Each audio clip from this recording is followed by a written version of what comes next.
इस धरती पे कई गुणी लोग हुए, कभी अपने धर्म से, कभी अपने कर्म से, और वो चर्चा का विषय बने। लोगों को बहुत सारा इंस्पिरेशन भी दिया। पर कुछ ऐसे भी लोग हैं जो चर्चा का विषय तो बनते हैं पर भ्रम से, जिसमें जब कुछ क्रिंज मिला दिया जाता है तो एक चटनी का आविष्कार होता है, और उस चटनी को जो भी चाटता है उसका मुंह खुला रह जाता है। कभी कभी तो मुझे ये भी लगता है कि ये धरती के खिलाफ एक षड्यंत्र है। कहीं ऐसा तो नहीं है धरती की जो प्रगति है और जो उन्नति है वो बर्दाश्त नहीं हो रही कुछ ग्रहों से, और उन्होंने हमारे बीच में छोड़ दिए कुछ ऐसे लोग जिनको मैं कहता हूँ क्रिंज एलियंस, जो इस क्रंच नामक चटनी को खिलाते हैं। कभी कोई किसी तरह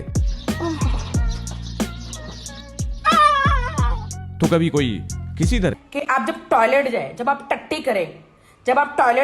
करें तो उसको धोना नहीं है। ये आपका ध्यान प्रगति, उन्नति, कर्म से हटा के क्रिंज पे ले जाते हैं, जिससे हमारे इस प्लेनेट, हमारी इस धरती की उन्नति रुक जाए, थम जाए। पर पीपोए पे अब कुछ नहीं छुपेगा। इसलिए ही मैं आज ऐसे ही कुछ प्राणियों की, ऐसी कुछ सोच की, ऐसी कुछ मानसिकता की बात करूंगा।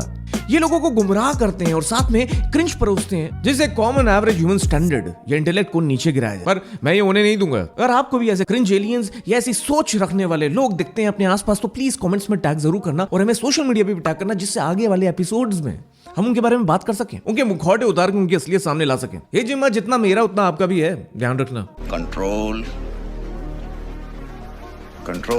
पर जहां इन क्रिंज एलियंस की बात हो रही है, वहां एक फैशन सुपरस्टार, एक फैशन आइकॉन, एक क्रिंज की देवी, एक ऐसी महिला की तो बात होनी चाहिए जिनकी फैशन सेंस को देखकर मेरे को उसी चटनी की याद आ जाती है और मेरा मुंह खुला रह जाता है। और जहां इनका क्लेम टू फेम, इनकी वियर्ड फैशन सेंस है, जिसका एकमात्र उद्देश्य ग्लोबल प्रोग्रेस को नीचे लेकर आना है और हरदम हर सांस टेंशन पाना है। हम मॉडलिंग ये रैंप पे नहीं करती है, मॉडलिंग खुलेआम रोडों पे करती हैं। एक मिनट रुके। ओके, आपके घर तक आओगे क्या? ये जबरदस्त। आप बुलाओ तो मैम। बाय। बुलाते नहीं, बुलाओ तो। घर पे भी जाके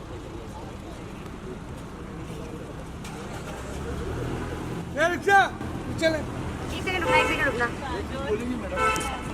क्या चाहते हो बताओ, तुम लोग क्या चाहते हो? क्या करूं मैं? ऐसे ही रुकूं मैं? कार के ऊपर चढ़ जाऊं मैं? अब पागल हो तुम लोग यार। नहीं, हम लोग नहीं पागल है। रुको। बाय। I love you. और इन मोहतरमा ने अभी हाल ही में सदगुरु, जो ग्लोबली इंडिया का नाम रोशन कर रहे हैं अपने मैसेजेस से, अपने इनिशिएटिव्स से, अपनी मेडिटेशन टेक्निक से, जिसकी आज लोगों को सख्त जरूरत है। इस दुनिया में जहां मेंटल वेलबींग एक बहुत बड़ी प्रॉब्लम है, वहां सदगुरु ने बहुत बड़ा काम किया और कर रहे हैं। पर मोहतरमा ने उनके अगेंस्ट मोर्चा निकाल दिया। मुझे प्रॉब्लम किसी के ओपिनियन से भी नहीं है, बट अगर कोई ऐसा तथ्य सामने लेकर आता जिसमें कोई जान ही ना हो, जिसमें कोई रैशनल ना हो, जिसमें कोई लॉजिक ना हो, तो मुझे लगता है उसमें बात जरूर होनी चाहिए। और इसलिए मुझे लगता है ये दूसरे ग्रहों की साजिश है। पर इससे पहले ये बात करें कि मोहतरमा ने बोला क्या है। पहले मैं इनका क्लेम टू फेम, इनका फैशन, इनकी फैशन सेंस पे थोड़ा बहुत रिएक्ट करना चाहता हूं, देखना चाहता हूं कर क्या रही है। मैंने अपनी टीम को बोला कि मुझे 10 वीडियो इनके निकाल के दे दीजिए, और उन्होंने दिए हैं। अब मैं बारी बारी उनको रेट करूंगा और देखूंगा कि क्या मेरा मुंह खुला का खुला रहता है या नहीं रहता। तो शुरू करें। Okay, this is the first one. Okay. एक सेकंड, मैंने बोला था ना इस ग्रह की निवासी नहीं है। देखिए 4 हाथ हैं। दूसरा देखते हैं यार।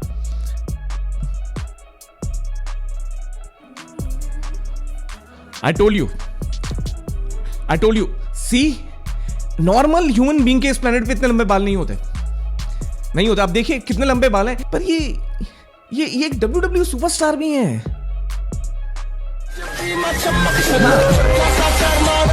बट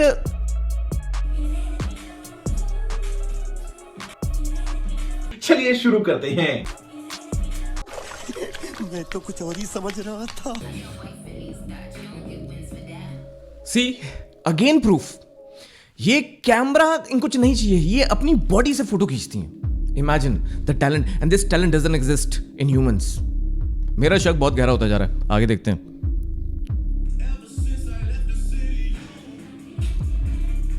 इनकी बॉडी पे बाल नहीं, इनकी बॉडी पे धागे हैं। This is special talent. ये तो एक्समैन के पास ही है।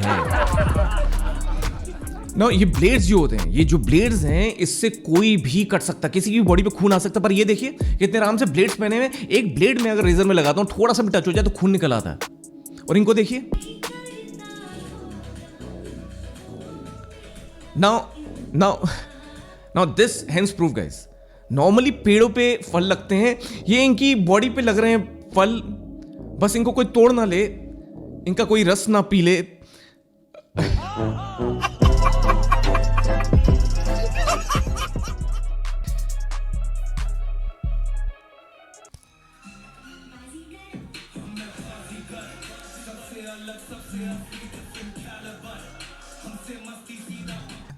और यहां देखिए, यहां तो शक्ल भी बदल गई और यहां ये फूल की जगह पत्तियां दे रही हैं। Urfi ma'am please photo please एक पोज दीजिए। में तो ढंग के कपड़ा पहन के आओ। What is nonsense? किसने कहा अभी? आप ढंग से कपड़ा नहीं पहन के आओ। ढंग से कपड़ा पहन के आओ। अपना बीवी को कहो, अपना गर्लफ्रेंड को कहो ढंग से कपड़ा पहन के आओ। नो यार guys, I don't like it please. अरे प्लीज मैम रुक जाइए मैम, प्लीज मैम। तो ये कभी ऐसा पेड़ बन जाती है जिसमें फल उगते हैं और कभी ऐसा पेड़ बन जाती है जहां पत्तियां उगती हैं। देखिए, ना फल तोड़ना ना पत्तियां तोड़ना, दिक्कत हो जाएगी गाइस। उनकी किडनी उनकी बॉडी पे बाहर है, हमारी किडनी अंदर है, नहीं दिखती। देखिए मेरी किडनी दिख रही है, इनकी किडनी दिख रही है। ये एलियन नहीं तो क्या है? ये ब्लेडों को अपने शरीर पे पहनती है, कटती नहीं है। ये किडनी इनकी बाहर है, इनकी बॉडी पे बाल नहीं आते, धागे आते हैं। इनकी चोटी इतनी लंबी है, ये पेड़ों की तरह फल देती हैं और इनके चार हाथ हैं। बताइए ये एलियन हुई या नहीं हुई? और मेरा जो हाइपोथेसिस है वो प्रूव होता है गाइस। और मैं आपको बोल रहा था ये षड्यंत्र है धरती के खिलाफ, और इस षड्यंत्र का मैंने पर्दाफाश आज कर दिया है। अगर आपको भी लगता है ये धरती के खिलाफ षड्यंत्र है तो आइए मोर्चा निकालें हम भी, कि हम प्रगति को नहीं रुकने देंगे, हम उन्नति को नहीं रुकने देंगे, हम इस चटनी को नहीं चाटेंगे। अरे कहना क्या चाहते हो? पर गाइस ये तो हो गया चटनी का असेसमेंट, कॉन्टेक्स्ट एस्टैब्लिश हो गया। पर अब आते हैं कि इन्होंने बोला क्या। इन्होंने सदगुरु के एक कमेंट को गलत इंटरप्रेट करके कुछ ऐसा बोला।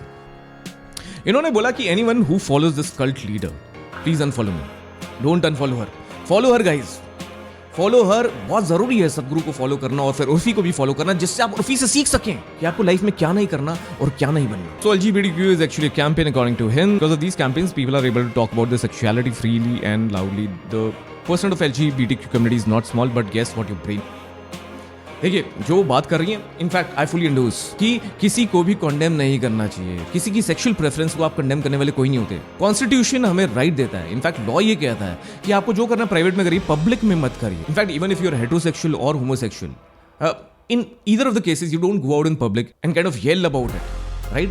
बट जो उर्फी का कहने का मतलब है, मैं समझ गया, वो इंडोर्स करना चाहती है। कोई अपनी आइडेंटिटी और अपने जेंडर में कंफ्यूज्ड है और उसको फ्रीली एक्सप्रेस करना चाहता है तो उसको करने देना चाहिए। I completely endorse that, but I think she is misinterpret. बहुत जरूरी हो जाता है कि आप किसी चीज को उस पर रिएक्ट करने से पहले समझो। तो सदगुरु हैं, उन्होंने भी यही बोला है, आप खुद ही देखिए। Somebody has a certain kind of sexual preference which has got nothing to do with reproductive process as such. It is their personal preference. Because every individual has the right to do whatever the hell they want to do with their body, because it's their body.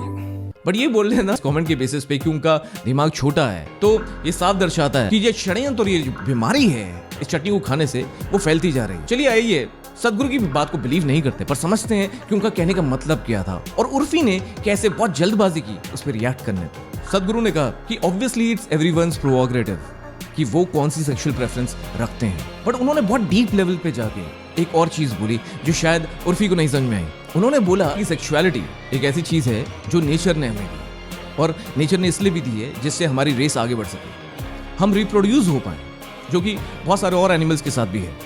पर इस sexuality में reproduction के साथ साथ एक pleasure भी जुड़ा है और प्लेजर कहीं ना कहीं चाहिए भी। वो प्लेजर इसलिए चाहिए क्योंकि उसी की वजह से हम आए हैं इस दुनिया में, और वो प्लेजर नहीं होता तो शायद इस एक्टिविटी में कोई एंगेज ही नहीं करता, इसलिए वो प्लेजर जरूरी है। बट उस प्लेजर को ही अपनी जिंदगी बना लेना, उसी प्लेजर को अपना आधार बना लेना, वो गलत है, क्योंकि फिर हमारे में और एनिमल्स में कोई फर्क नहीं रह जाएगा। क्योंकि बाकी एनिमल भी आते हैं इस दुनिया में, खाते हैं, पीते हैं, रिप्रोड्यूस करते हैं और मर जाते हैं। बट जो ह्यूमन बीइंग है वो ये चीज कॉन्शियसली कर सकता है, और कॉन्शियसली जब करता है तो वो बहुत और चीजें कर सकता है जो हमारी हिस्ट्री में ऑफ ह्यूमन रेस बहुत लोगों ने करी। पर अगर आप प्लेजर में ही खो जाएंगे तो आप एज ए ह्यूमन रेस प्रगति नहीं कर पाएंगे और कॉन्शियसली नहीं जी पाएंगे।